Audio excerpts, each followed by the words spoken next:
Nous sommes le 5 septembre 2020.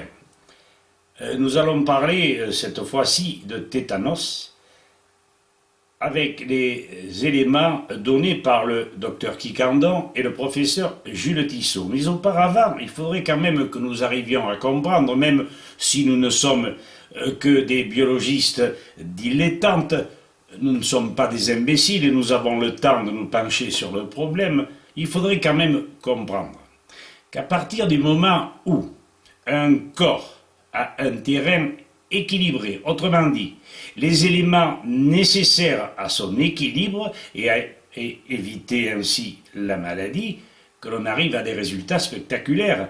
J'en veux pour preuve les recherches, les travaux et les succès qu'a obtenu le docteur Ra et son équipe en Hollande. Il est évident que personne n'en parle. Or, ils se sont attelés au problème du cancer et, grâce ou à l'aide de vitamine C, d'acides aminés comme la proline, la lysine, le polyphénol et autres éléments, ils sont arrivés à bloquer le processus d'évolution du cancer, à le bloquer et ramener le corps sur des terrains de bonne santé. On n'en parle pas, bien sûr, mais les résultats de ce docteur et de son équipe sont probants. Nous avons les livres sur ce sujet. Vous nous les demanderez, si vous le voulez. Vous connaissez bien mon adresse, jacques.dodon@orange.fr. Alors revenons sur le tétanos. Je n'ai plus peur du tétanos. Je le répète, Quiquendone et Tissot sont passés par là. J'ai eu la chance de les rencontrer, de parler avec eux et d'apprendre pas mal de choses. Résumé de la page 187-188 du livre du docteur Quiquendone intitulé « 12 balles pour un veto » aux éditions Agriculture et Vie.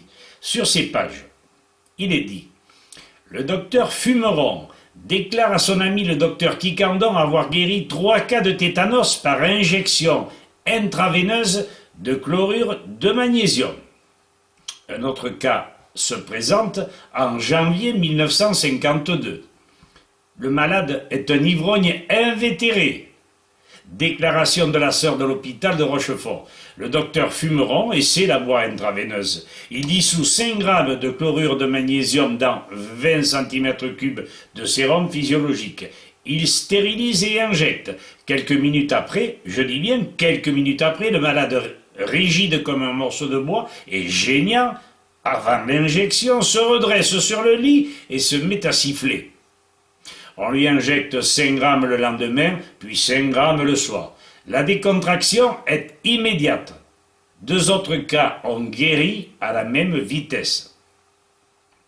À retenir dans le cas cité que l'homme était dans une grande faiblesse au niveau de ses défenses immunitaires. L'alcool. Et l'on revient sur la phrase de Pasteur, le terrain est tout, mais il l'a dit trop tard et on s'est bien gardé de le propager. Selon le professeur Jules Tissot, page 288 de son 3e volume, Constitution des organismes animaux et végétaux, cause des maladies qui les atteignent, en 1893, Vincenzi, il y a une référence médicale, établit qu'il n'existe pas d'antitoxine dans le sang d'un homme qui vient de guérir du tétanos.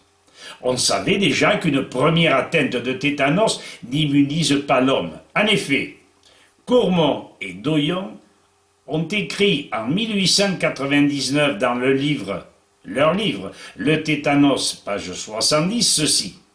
Le sérum de l'homme guéri du tétanos ne contient pas d'antitoxine.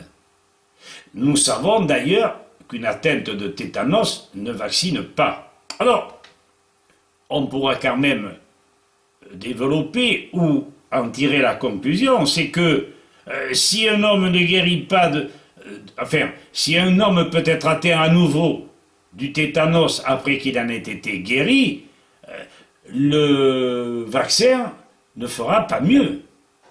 C'est-à-dire que, en admettant que le vaccin vaccine, on pourra très bien reprendre la maladie, n'est-ce pas?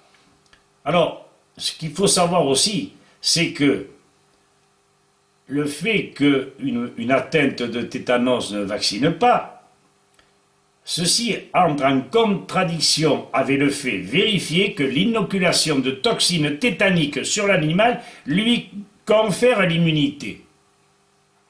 Cette erreur fatale, est-il dit dans le livre du professeur Tissot, cette erreur fatale, catastrophique, injection à l'homme du sérum antitétanique le met en état d'anaphylaxie, c'est-à-dire dans une réaction allergique, et lui communique la maladie sérique par inoculation du colibacille du cheval, virulent pour l'homme.